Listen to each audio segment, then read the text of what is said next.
이 동영상은 일반적 의학 지식을 전달하기 위하여 제작되었습니다. 개인의 특수한 상황에 대한 대답은 될 수 없으며 개별적 상황에 대한 개인적인 상담은 하지 않습니다. 안녕하세요. 닥터 조은근의 알기 쉬운 당뇨 심장병 이야기입니다. 저는 연세조은근 내과 대표원장 내과 전문의 조은근입니다. 지금 아시다시피 코로나 바이러스 확진자 굉장히 많이 늘어나고 있죠. 근데 또 이렇게 많이 빨리 늘어나니까 사람들이 공포에 질려서 거의 패닉 상태가 돼서 정말 해야 될 것도 못하고 굉장히 공포에 젖어 있는 경우가 많아요. 특히 저희 당뇨병 환자들 스트레스 받으면 당이 많이 올라가거든요. 근데 요즘 오시는 분들이 당이 좀 많이 올라가 있는데 그런 이유가 아닐까 생각이 됩니다. 그래서 오늘 역시 또 코로나 바이러스에 대해서 간단히 좀 말씀을 드리려고 그러는데요. 지금이 굉장히 중대한 국면이거든요. 변곡점을 만들려면, 즉 감염이 더 되지 않게 만들려면은 이제 방역 당국의 노력 더하기, 우리가 또 개개인이 또 열심히 해야 되는 일이 생겼어요. 그래서 오늘은 그런 할 수 있는 일, 우리가 꼭 하고 꼭 해야 되고 또 하면은 우리가 이렇게 이런 공포로부터 빨리 벗어날 수 있는 일에 대해서 좀 말씀을 드리려고 합니다. 제목은 가장 익숙한 곳이 가장 위험한 곳이다. 공포 영화가 그렇잖아요. 지금 우리가 공포에 젖어 있는 거는 일상에서 안전하게 있을 곳이 없어진 거에 대한 어떤 깨달음, 자각, 내지는 그런 공포 때문에 굉장히 힘들어하는 거거든요. 발생 국가가 41개국이에요. 41개국인데 거의 유럽하고 미국 대륙하고 오스트레일리아, 그다음에 인도까지 됐는데 중국이 제일 많겠죠, 아무래도. 그다음에 두 번째로 우리 한국이 많고요. 그다음에 일본 크루즈, 그다음에 일본 합쳐서 또 3위를 달리고 있는데, 그다음에 싱가포르도 있고, 그다음에 이태리가 지금 가장 큰 문제. 이태리는 이제 중국인 봉쇄까지 했는데도 불구하고 엄청나게 많이 생기고 있고요. 이란이 그렇게 또 문제가 되고 있어요. 이란은 사망자를 역산하게 되면 자기네들이 발표한 61건보다 훨씬 더 많아요. 한 사람들이 생각할 땐 1000명 정도가 진단되지 않은 채로 있지 않을까. 이쪽도 굉장히 걱정을 하고 있습니다. 왜냐하면 이란이 그쪽 이슬람의 종주국이기 때문에 성지순례나 내지는 파가 좀 다르지만 왔다가 가는 사람들이 많아서 주변 이제 아랍 국가에 엄청 많이 퍼뜨리고 있거든요. 그래서 세계적인 경향은 할 수 없다. 그 안에서도 하여튼 우리가 최대한 우리도 줄이고 또 우리가 줄임으로써 다른 나라로 퍼져가는 방화벽도 되어주고 또 다른 나라에서 들어오는 것도 좀 막고 이제 이런 수밖에 없겠죠. 제가 말씀드릴 저널 내용은요. 2020년 2월 24일 날 Journal of American Medical Association, JAMA라고 그러죠. 미국 의학회 기관지입니다. 그래서 JAMA에 이제 실린 중국 사람이 쓴 그 논문 내용으로 좀 말씀을 드릴게요. 그래서 이 사람들은 이제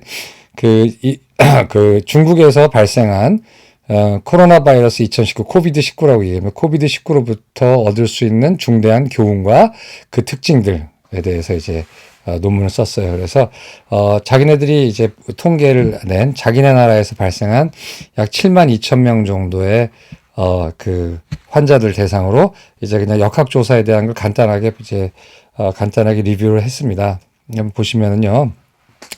환자의 특성은 72,000명 정도를 잡았는데 여기 완전히 검사 바이러스 검사로 확진한 케이스가 44,000, 의심되는 케이스가 16,000, 그 다음에 또 다른 걸로 진단된 케이스 해가지고 합쳐가지고 하여튼 72,000 케이스 정도를 이제 발표를 했어요. 근데 보게 되면 80세 이상은 한 3% 정도 있고요. 감염자 중에.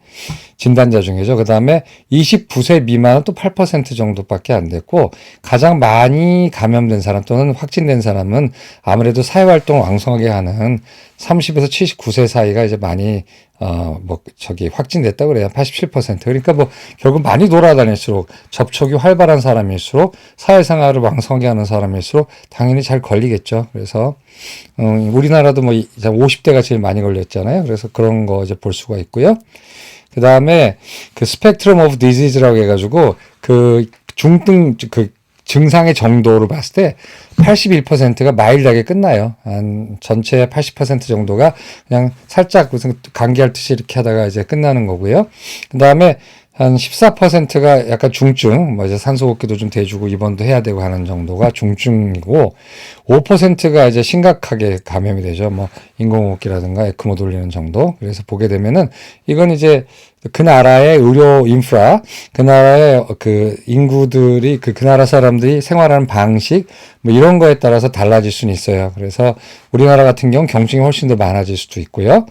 아니면 경증이 적어질 수도 있지만 대부분은 다 다른 나라에서도 볼 때 대부분 가볍게 이제 앓고 지나가는 거 돼 있기 때문에 이 바이러스에 대해서 사람들이 막 긴장하고 걱정을 하다 보니까 걸리면 죽는다고 생각하거나 뭐 폐가 망가져서 후유증이 된다고 생각하거나 할 수는 있지만 통계적으로는 그럴 가능성보다는 약 5분의 4는 그냥 가볍게 감기앓듯이 넘어갈 가능성이 크고 또 특히나 65세 미만은 대부분 그런 식으로 넘어가는 경우가 많으니까 너무 막 그렇게 걱정해서 집 밖으로 못 나오거나 이러지 마세요. 오늘도 보니까 막 집 밖으로 못 나오는 환자도 있고 뭐 겁나서 자기 동네에서 확진자 나왔다고 동네도 아니고 큰 동인데요. 그래서 그런 경우가 있어요. 근데 너무 이렇게, 걸릴까봐, 뭐, 당연히 조심하셔야 되지만, 걸리면 죽는다라거나, 막 큰일 났다거나 해서 막 맹목적으로 패닉에 빠지실 필요는 없어요. 그런데도 불구하고 왜 이렇게, 방역당국이 빨리 확진하려고 격리시키냐 하냐면은, 그건 이제 나중에 말씀드릴게요. 이거는 왜 그러냐면 경증 환자 많고, 사망률은 오히려 낮아서 그래요. 보면은, 전체 중국에서 7만 몇천 명을 대상으로 사망률 케이스를 봤더니 약 2.3%, 100명 환자당 2.3명이 이제 이 병으로 인해서 돌아가신 거, 이제 사망한 거로 돼 있어요. 그런데 이 후베이를 제외하면은 중국 내에서 가장 많은 그 우한을 품고 있는 후베이성을 제외하고 재보면은 사망률이 치명률이 0.4%로 확 떨어집니다. 그러니까 뭐냐면 1000명 걸리면은 4명 정도가 사망하는 걸로 돼 있어요. 그럼 이제 사망을 누가 많이 하느냐 보면은 일단 나이에 의한 사망이죠. 저번 뭐 비디오 보시면 아시겠지만 80세 이상이 되면은 사망 확률이 굉장히 높아집니다. 15%가량 되거든요. 그러니까 한 10명당 2명이죠. 그러니까 10명당 2명이라면 좀 그렇고 100명당 15명 정도 가 이제 사망할 확률이 높아요. 근데 이것도 사스나 메르스에 비하면 좀 낮죠. 메르스는 35%, 에볼라가 50이었나 그러고 우리나라 온 적도 없지만 에볼라는 그다음에 메르스가 한 35% 정도 되니까 거기에 비하면 턱없이 이제 낮은 사망률이지만 역시 사망을 한단 말이죠. 그다음에 70에서 79세, 그 다음 노령층에서 약 8% 정도, 저번 이제 제가 말씀드린 거 보시면 아시죠. 그 다음에 뭐 50대 미만은 뭐 0.2%인가 뭐 그 정도이기 때문에, 중년층까지는 기저질환이 없다면은 중년층까지는 그렇게 걸린다 해가지고 뭐 1000명당 몇 명에 속하지 않는다면 이제 가볍게 앓고 지나갈 가능성이 크죠. 물론 중증으로 걸릴 수 있기 때문에 그냥 가볍게 앓고 지나가니까 가벼운 감기 정도야라고 생각하셔서 무시하면 안 됩니다. 아직도 전철 같은 데 가보면은 마스크 안 끼고 다니는 분들이 꽤 있는 것 같고 병원에 오는데도 마스크 안 끼고 온 분들도 있어요. 근데 그거는 본인뿐만 아니라 남을 전혀 배려하지 않는 자세이기 때문에 나는 안 걸려 이렇게 하지 마시고요. 제가 저번에 언젠가 말씀드렸죠. 내 몸은 내가 잘 알아라는 사람만큼 어리석은 사람이 없다고요. 나는 감기 한 번도 걸려본 적이 없어. 이번이 처음 걸릴 수도 있으니까 그런 건 좀 유의하셔야겠죠. 그리고 대부분의 죽음이 크리티컬 케이스, 그러니까 아주 나쁜 데서 이제 반 정도가 이제 사망하는 거로 돼 있어요. 그러니까, 보십시오. 2.5%라는 게 보게 되면, 아까 스펙트럼 오브 디지즈의 전체 100명 중에 5명, 5%만 심각한 거죠. 그 중에서 반 정도가 2.5%잖아요. 그러니까, 대부분의 사망이, 뭐, 멀쩡하게 경증이 있다가 갑자기 진행돼서, 죽는다라기보다, 물론 그런 케이스도 있을 수 있겠지만, 대부분의 죽음이, 아주 심각한 지경까지 간 다음에 거기서 발생한다는 거죠. 그래서 이게 무슨 뜻을 포함하는 거냐면, 갑자기 뭐, 젊은 사람이 약간 살짝 앓았는데, 살짝 앓다가 갑자기 진행해서 죽을 수도 있다. 그건 굉장히 드문 경우라는 거죠. 물론, 홍콩에서, 젊은 사람이, 사망한 경우가 있어요. 근데 그 사람이 들리는 건 확실치 않지만, 당뇨병을 좀 심하게 앓았다는 얘기가 있어요. 근데 그거는 뭐 확실치 않지만 하여튼 기저질환이 있었다는 얘기가 이제 있습니다. 그래서, 환자의 특성 그렇고, 적어도 우한 지역, 후베이를 제외하고는 1000명당 4명 정도의, 사망률이기 때문에, 뭐 당연히 그렇게 아주 뭐 너무 심하게 걱정할 필요는 없다라는 거죠. 자, 그 다음에 감염의 속도가 무서워요. 이게, 생각보다 굉장히 사람들한테 감염을 잘 시켜 비말로 탁 튀긴 다음에 그냥 전파가 되는 것 같아요. 그래서 이건 중국 보면은 여기 보면 이제 뭐 2020년 1월 8일 뭐 이런 식으로 해서 점점점 나타나다가 이건 하루 확진자 숫자입니다. 좀 이따 우리나라 거 보여드리겠지만 그 누적 확진자인데 여기는 하루 확진자 숫자가 막 500명, 1000명, 1500명, 3000명까지 올라간 다음에 이렇게 떨어지는 걸 알 수가 있어요. 이건 이제 요 막대 그래프는 확진자라기보다는 잠깐만요. 확진자라기보다는 증상 발현이고요. 요 이제 오른쪽 노란색이 확진자죠. 보면 확진자가 하루에 3,500명을 변곡점으로 떨어지는 걸 알 수가 있어요. 그래서 굉장히 빨리빨리 늘어나요. 뭐 엄청나죠. 여기 좀 이제 이상하다 하루에 1000명씩 올라가네 할 때가 1월 25일이었는데 확 피크 타임이 된 게 2월 5일이니까 10일 만에 이렇게 많이 올라갈 수가 있거든요. 이건 뭐 중국뿐만 아니라 다른 나라도 마찬가지고 우리나라도 그럴 일이 있을 거예요. 그래서 우리나라 아직 변곡점이 아니다. 아직 피크에 도달하지 못했다고 얘기하는 이유가 이런 이제 남의 나라로부터 특히 이제 대규모 환자가 발생한 중국 같은 나라로부터의 이런 레슨, 이런 학습 효과를 보게 되면은 굉장히 많이 늘어날 수도 있다라는 거예요. 그러니까 숫자 늘어나는 거에 대해서 너무 공포감을 갖지 마세요. 그 이유는 이제 좀 이따 말씀을 드릴게요. 뭐 정신없이 올라갈 수도 있어요, 우리나라도. 그다음에 이 전파의 특성은 메르스나 사스는 이제 주로 병원 내 감염이었거든요. 그리고 왜냐면 증상이 독하니까 그 증상을 가지고 가지 못해요, 사람이. 이미 증상이 나타나고 증상 후에 감염을 시킬 수 있기 때문에 사스나 메르스는 의외로 방역이 쉬웠어요. 병원만 틀어막으면 됐고, 그 다음에 유증상자를 틀어막으면은 그 사람이 증상이 되고 나서 이제 기침이나 이런 걸로 많이 전파를 할 수 있기 때문에, 의외로 방역이 쉬웠어요. 그런데 코로나19는 이게 맨 처음부터 우려가 나왔지만 무증상자가 감염을 시키는 경우가 있다라는 게 이제 보고가 됐는데 완전 무증상은 아니고 경증, 약간 좀 으슬으슬하고 기분이 좀 안 좋은데 라고 했을 때 이미 콧물도 나오고 할 때 그 콧물이나 이런 비말로 다른 사람한테 이미 전파를 시킬 수 있다라는 거죠. 그러니까 증상이 좀 심해지고 나빠지고 해야지 감염시키는 게 아니라 나 좀 이상해 할 때 이미 다른 사람한테 감염을 시켜놓는 거죠. 그렇기 때문에 이게 좀 감염력이 엄청 센 거예요. 그러면서 또 자기는 감염되는지 모르고 막 돌아다닌단 말이에요. 잘 돌아다니는 사람들 만나고 밥도 먹고 다 전파시킨 거예요.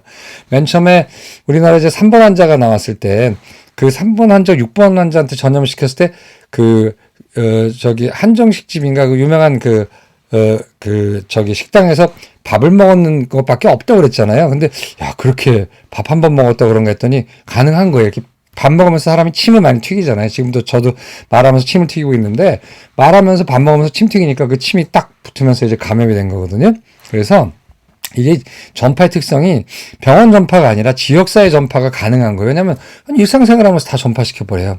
중증도 아닌데 중증이면 집에 틀어박혀서 아이고 아파 그러면서 병원 가면서 다른 사람한테 감염시킬 수 있는 찬스가 적지만 뭐 멀쩡하게 그냥 안 아프고 잘 돌아다니니까 그러니까 이제 밀접한 접촉을 통해서 전파할 수가 있는 거예요. 근데 이 통계가 재밌는 게 보면은 이 자마이라는 통계 보면은 후베이성 이외에 20개 성에서 한 1183건이 발생을 했대요. 근데 그 중에 88%가 두세 건씩 뭉쳐서 발생한다는 게 클러스터가. 그런데 그 군집의 64%가 가족 내 전파라는 거예요. 그러니까 후베이성이야 워낙에 막 그냥 바이러스가 하늘에서 쏟아지는 정도로 그냥 너무나 고밀도 바이러스가 로딩이 되기 때문에 아무나 그냥 걸릴 수가 있지만 그 외에 어떤 정상적인 너무 고농도의 바이러스에 집중 안 되고 그냥 전파됐을 때는 대부분의 전파가 약 3분의 2의 전파가 가족 내 전파였다는 거예요. 물론 여기에 이제 중국은 아마 그 교회를 많이 안 다닐 건데 이걸 우리가 그대로 응용하면 교회 내 전파 또는 뭐 입시학원 안 다녔겠죠. 학원 내 전파가 가능할 수 있다라는 거예요. 그러니까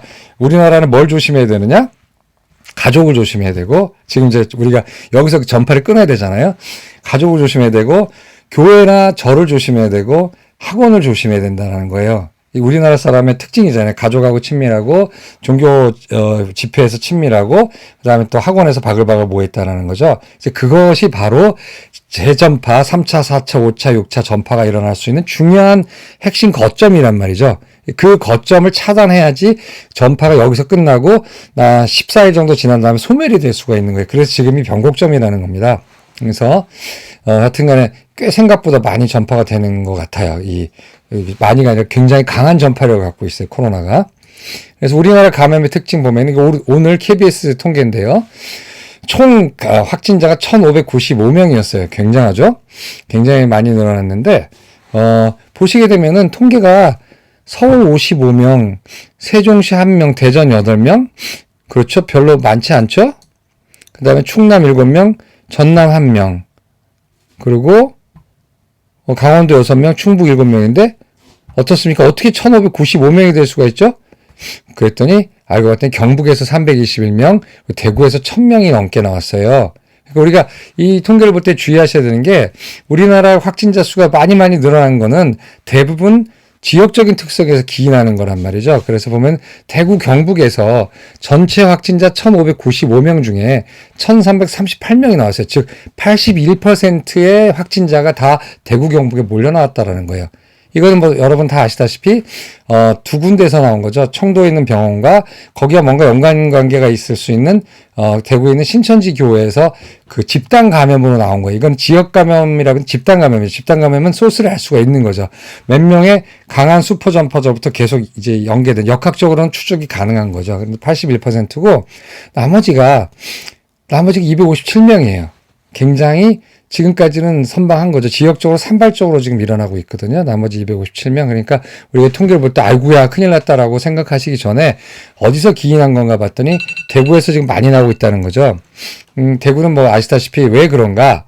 보면 뭐 신천지 교회에서 731명이 나왔고 청도 대남병원 관련 114명이 나와서 약 52%가량이 전부 다 신천지교회 관련으로 나왔다는 거예요. 그리고 나머지가 이제 산발적으로 717명이 나왔는데 간접적으로 직접적으로 이쪽에서 나왔을 가능성이 커요. 그렇기 때문에 우리나라 감염의 특징은 대구 경북 지역을 중심으로 한 집단 감염과 그 외 지역에서의 산발적인 감염이 두 가지가 있는 거죠. 그래서 사실 이제 투 트랙으로 가는 거예요. 그래서 지금 집단 감염 쪽은 강력하게 더 이상 다른 사람한테 전파시키지 못하게 이제 차단하는 거죠. 이 경로들을. 그래서 가만히 집에 계시라든가 돌아다니지 마시라는 게 이제 이런 이유 때문에 그래요.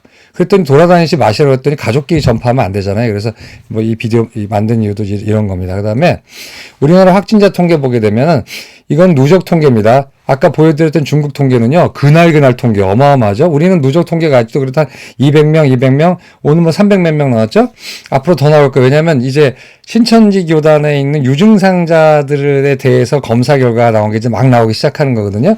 근데 유증상자가 1,000몇 명인데 그 중에서 양성률이 굉장히 높아요. 그러니까 당분간은 깜짝깜짝 놀라실 수도 있고 300명 나올 수도 있고 400명 나올 수도 있는데 그건 이미 지나간 거거든요. 걱정하지 않는다는 좀 어폐가 있는데 지금 당장 걸리고 있는 게 아니라 그때 신천지 교회에서 예배 보던 분들이 뭐 그게 뭔지 알았겠어요. 그냥 뭐 전혀 무방비로 당한 거예요. 그냥 뭐 통성 기도하고 노래 부르고 뭐 이러면서 다 뒤집어 썼겠죠. 침들을 다 그 수많은 그 중에 한 감염된 사람한테. 그러니까 이제 그건 무방비로 당한 거고 그 무방비로 당한 것들이 그리고 또 이제 그분들이 돌아다니면서 다른 사회생활 하다 보니까 정말 그 부지불식간에 무방비로 당한 케이스들이 지금 나오고 있는 거예요. 지금처럼 막 방역을 열심히 하고 막 이렇게 마스크 쓰고 막 손 씻고 이럴 때가 아니라 2주 전으로 백해서 봤을 때 1주 전으로 백해서 봤을 때 전혀 뭐 설마 여기까지 이렇게 했을 때 이제 갑자기 정말 고농도의 바이러스 누군지 아직은 모르지만 고농도의 바이러스에 이제 노출된 거죠. 하필이면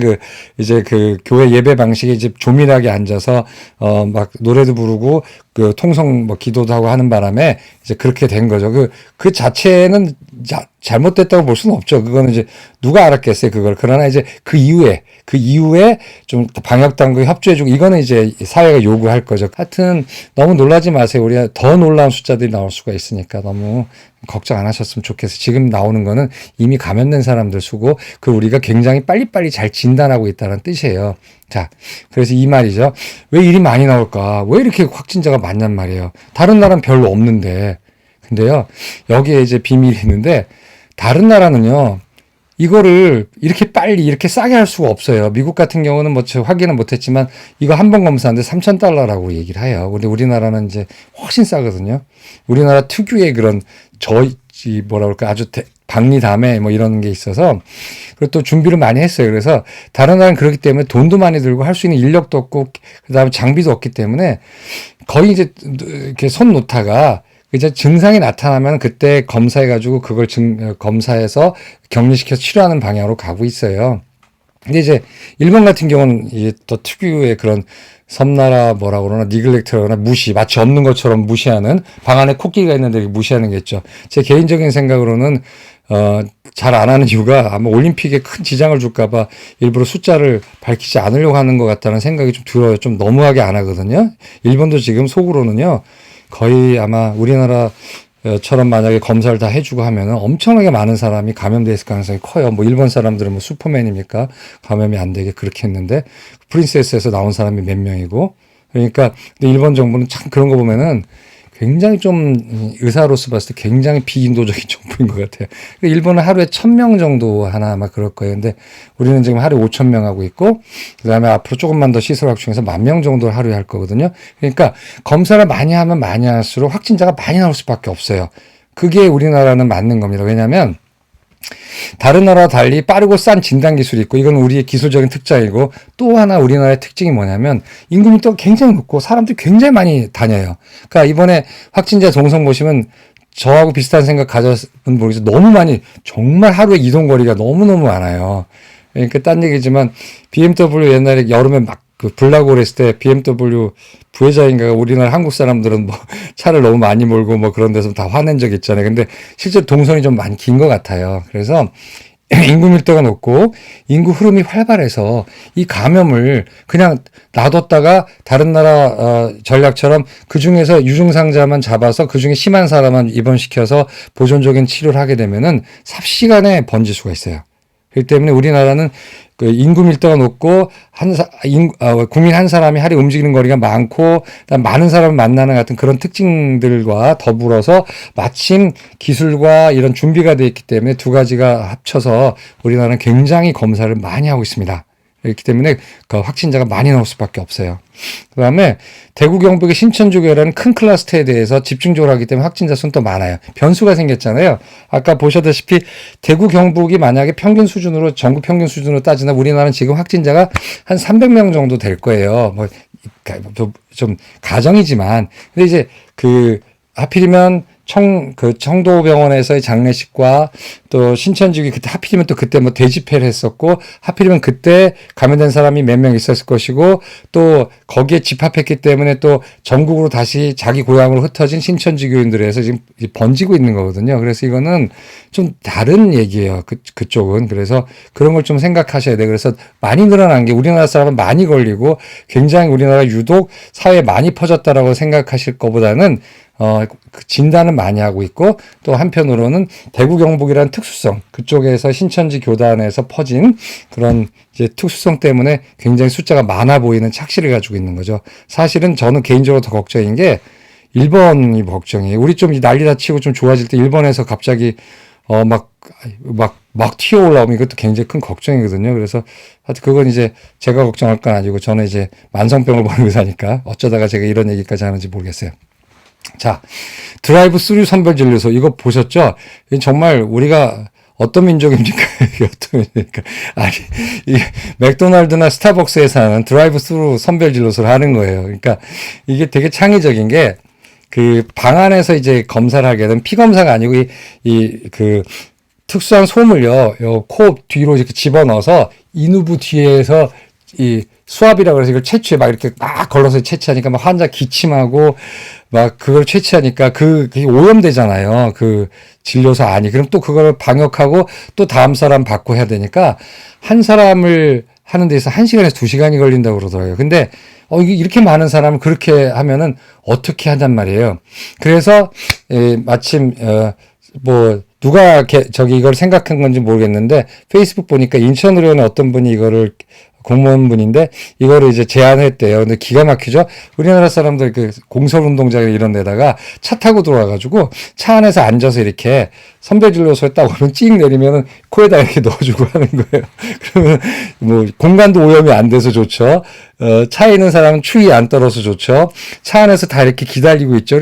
얼마나 잘 빨리 되겠어요. 이게 공간을 청소할 필요가 없으니까. 그래서 지금 드라이브 스루 선별 진료소를 이제 세종시에서 시작했고 아마 이 아이디어가 많이 퍼져서 다른 데서도 이렇게 되면은 더욱더 우리가 검사하는데 시간만 걸리는 게 아니라 이 스왑, 이 인후불이 이렇게 이 검체를 갖다 채취하는데도 시간이 1시간씩 걸리는데 그거를 확 줄일 수가 있는 거죠. 이렇게 되면은. 그래서 더 많은 사람들이 더 많은 검사를 받을 거예요.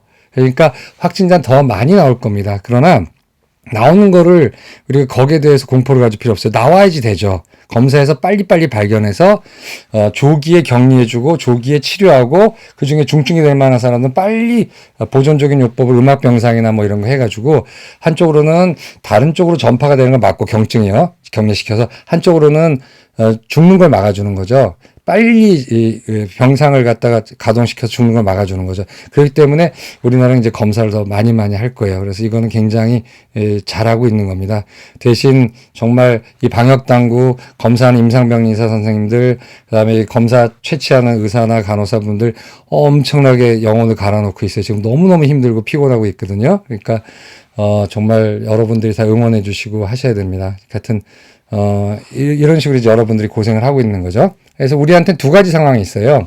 하나는 대구 경북이 있고 하나는 그 외 지역인데 대구 경북은요 숫자 많은데 이게 오히려 한 단일 군집에서 시작된 감염이기 때문에 역학적으로는 오히려 균질한 집단이거든요. 그래서 이건 집단 감염이라고 얘기를 해요. 그리고 대구 경북은 고위험군 지역이 돼버렸어요. 왜냐하면 바이러스 밀도가 너무너무 높죠. 전체 인구의 몇 %가 감염되냐 하여튼 계산해보면 나오겠지만 그래서 고위험군 지역이기 때문에 자꾸 방송할 때 대구 경북에 계신 분 특히나 대구에 계신 분들은 웬만하면 나가지 마시라고 하는 게 여차하면은 고밀도 바이러스에 노출될 수 있기 때문에 대부분 사회생활 하지 아주 불가피한 걸 제외하고는 나가시지 말라고 하는 거예요. 모든 접촉이 위험한 상태거든요. 반면에 그 외 지역은 아직도 산발적으로 일어나고 있기 때문에 서울 같은 경우도 뭐 하루에 한 5명 뭐 이런 식이잖아요. 지금 55명 넘었고 지금 중국에서 감염이 시작된 지가 벌써 2달인데 서울이 1000만 도시가 감염이 55명이라는 건 엄청나게 적은 거에 속하는 거예요. 그러니까 뭐 이태리 롬바르디아에는 지금 200명이 감염되는데 300 몇 명이 지금 감염자로 등록이 됐잖아요. 그러니까 그 좁은 지역과 그렇게 적게 사는 사람들이 300 몇 명인 것과 서울처럼 메가시티, 메트로시티 1000만 명이 살고 경기까지 포함하면 2400만 명이 사는 도시에서 지금까지 중국에서 바이러스가 발생한 지 2달이 넘었는데 확진자가 100명이 나왔다라는 거는요 엄청나게 선망한 겁니다. 그리고 비교적 안심되는 얘기예요. 그러니까 너무 여러분들 의사 아닌 분들은 더욱더 공포스럽죠. 이 뭐 죽는 바이러스인지도 알고 막 아웃브레이크라는 영화를 봐도 그렇고 컨테이전 영화를 봐도 그렇고 막 걸리면 다 죽어 넘어가고 하는데 이건 그런 건 아니에요. 정말 위험한 건 따로 있어요. 이 병이 위험한 이유는 따로 있어요. 그건 나중에 말씀드릴게요. 그래서 지역 사회 감염의 초기 단계예요. 그리고 대부분 어디서 옮냐? 지나간 사람은 툭 부딪혀서 옮습니까? 안 옮아요. 그렇게. 어디서 옮죠? 가족, 직장, 그다음에 교회에서 옮아요.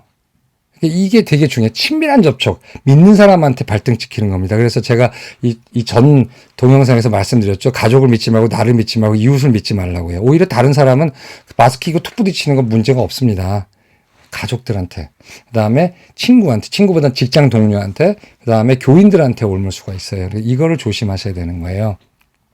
그래서 대구 경북은 모든 사람들이 이건 뭐 가족이건 뭐든 간에 사회적 거리를 넓히세요. 2m를 떨어뜨려야 됩니다. 2m.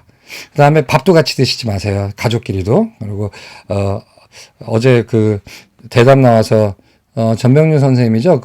질병관리 옛날 본부장 하시고 지금 차병원 교수님으로 하신 역학 전공하신 분인데 밥을 앞을 보고 먹으라고 해서 이렇게 그거 맞는 얘기예요. 그러니까 우리가 서로 밥을 이렇게 먹게 되면 다 튀겨버리거든요. 서로 같은 방향을 보면서 먹는 거예요. 이거 되게 중요한 방법입니다. 그래서 이거 좀 응용해 보시고 가급적인 모든 사람과 접촉하지 마세요. 대구 경북에 저희 환자분도 한 20-30명 계시거든요. 저희 병원 오시는 분들.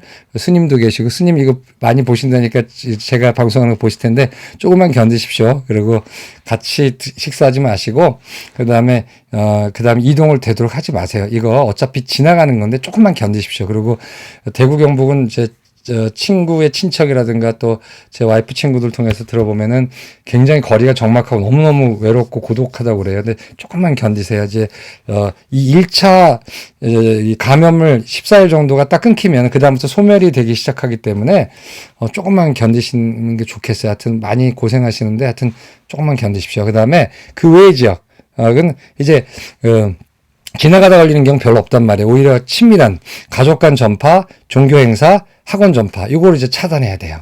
그래서 코로나 박멸은 어떻게 하냐, 자발적 격리예요. 저는 제가 말씀드렸죠. 저는 구정 이후부터는요, 밖에 나가서 식사를 해본 적이 없고 다 도시락 시켜서 먹었고 바로 회식한 적도 없고 집에 가서 밥 먹었고, 제가 주말마다 나간 태극권도 안 나가요. 누구한테 감염될 수도 있기 때문에. 그거 큰 공원에서 하는 건데도 안 나간 이유가, 차나 거기서 이제 끝나고 이제 중간 시간에 싸운 도시락 같이 먹고 이렇게 하는데, 그러다가 감염될 수가 있거든요. 그래서 저는 지금 모든 사회적 생활을 다 안 하기 때문에 지금 한 달 동안에 만난 사람 단 한 명밖에 없어요. 저희 가족 말고는. 환자분 분들에 만나지만 개인적인 일로 만난 사람은 한 명밖에 없어요.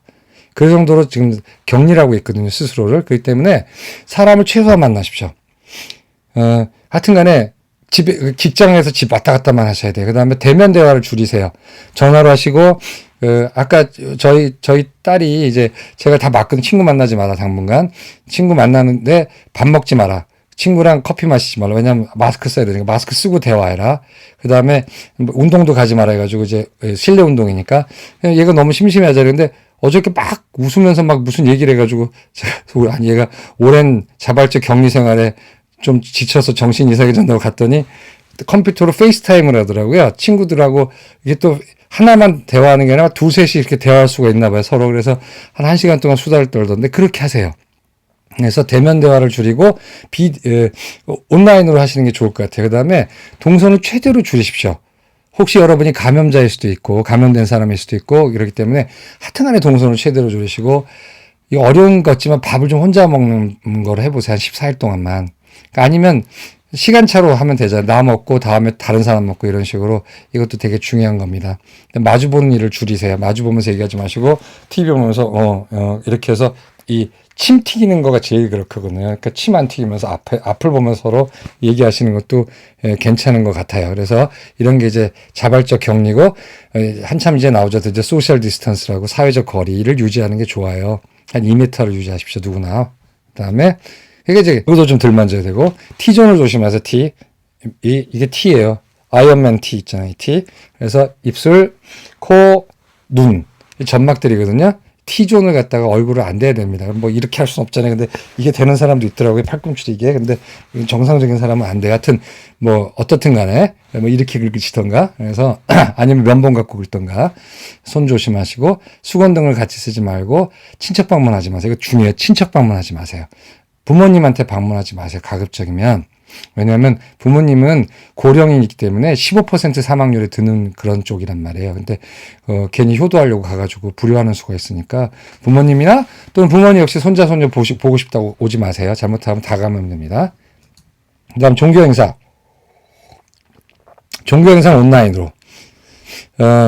종교행사 참가자의 나이가 되게 고위험군이죠. 뭐 젊은 사람이 신심이 깊은 사람도 있겠지만 대부분 이제 연세 드신 분들이 꼬박꼬박 교회 나가시죠. 근데 종교행사는요, 정말로 바이러스가 퍼지기 가장 좋은데요. 그래서 이번에 신천지 교회에서도 그랬지만, 신천지 교회 좀 더 유별나서 좀 더 좁게 앉았지만 뭐 다른 교회도 많이 좁혀 앉잖아요, 보니까.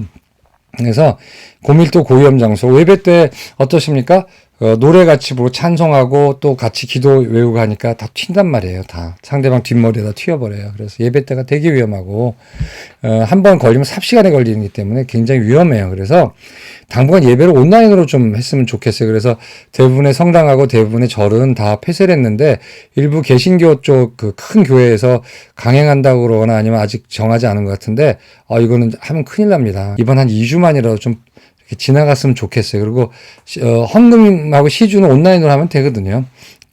마지막 슬라이드인데요. 코로나19가 무서운 이유는요, 얘가 사람을 안 죽여요. 이 무슨 뜻이냐면, 에볼라는요 아프리카를 벗어나기 힘들어요. 왜냐하면 걸리자마자 사람을 죽여서 이 사람이 무증상으로 다른 곳에 가서 그걸 퍼뜨릴 시간이 짧아요. 그러니까 에볼라는 굉장히 머리가 나쁜 바이러스예요. 바이러스 입장에서 볼 때는 잘 퍼지지 못하니까. 근데 교활한 바이러스들은 숙주를 죽이지 않아요. 숙주한테서 그냥 살아요. 아주 가벼운 증상만 있게요. 그리고 또 다른 숙주를 만나서 튀어넘어가고 하는 거예요. 그런 면에서 볼 때 코로나19 바이러스는 굉장히 지혜롭고 영악한 애예요. 그래서 신명률이 낮고 경증 감염이 많아요. 그러니까 모르고 돌아다니는 거예요. 근데 경증 감염 때 막 증상이 팍팍 나와서 가래기 좀 팍팍 해야지 증상 감염이 되면 이건 차라리 방역이 쉬운데 얘는 감염 초기에 콧물 좀 날라고 할 때 이미 감염력이 최대로 도달하기 때문에 그때 바이러스 숫자가 제일 많은 걸로 돼 있거든요. 전염이 잘 돼요. 그러면 만약 전염만 잘 되고 그냥 일반 기침처럼 감기처럼 꿀럭꿀럭거리다가 전염은 잘 되는데 안 죽으면 상관없어요. 우리 사회가 주의를 기울일 필요 없어요. 그냥 시즈널하게 겨울에 좀 오는 그냥 감기네 라고 그냥 백신도 안 만들고 우리 감기가 그렇잖아요. 약만 먹고 끝날 텐데 이게 또 그러지는 않게 일부는 죽어요. 그 다음에 고령자는 더 잘 사망을 해요. 그러니까 이 코로나19 바이러스는 완전히 사람을 하나도 안 죽이고 경증이면 우리가 신경 쓸 필요도 없는데 경증이고 전파력은 높은 것이 그나마 치명률은 0.5에서 2%가량 되기 때문에 그중에 많이 걸리면 그중 일부는 죽는데 그 일부가 취약계층과 기저질환자란 말이에요. 그러니까 이게 또 신경을 안 쓸 수가 없어요. 그런데 약도 없고 백신도 없어요. 그러니까 어떻게 돼요?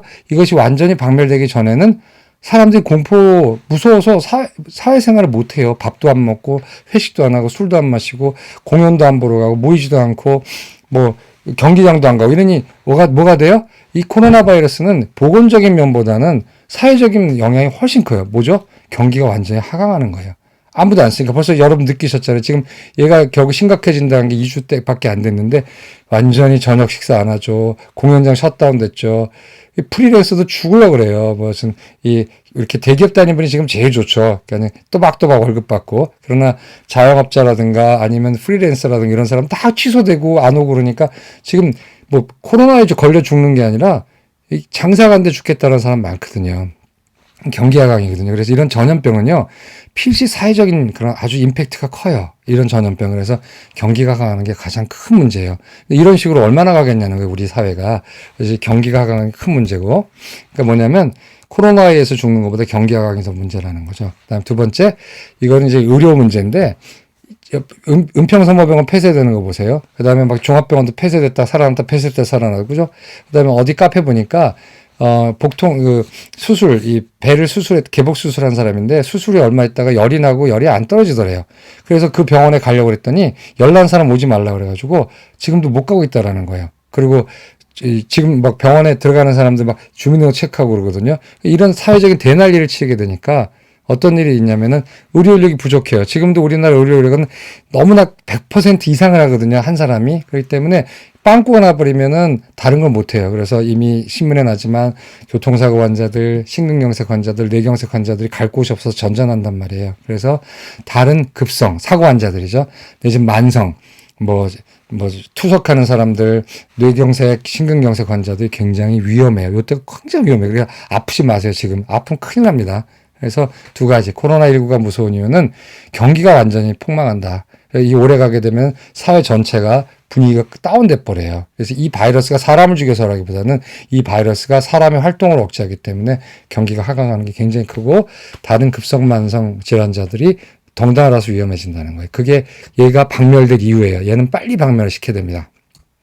그래서 어떻게 해야 돼요? 우리가 할 수 있는 일 아주 간단해요.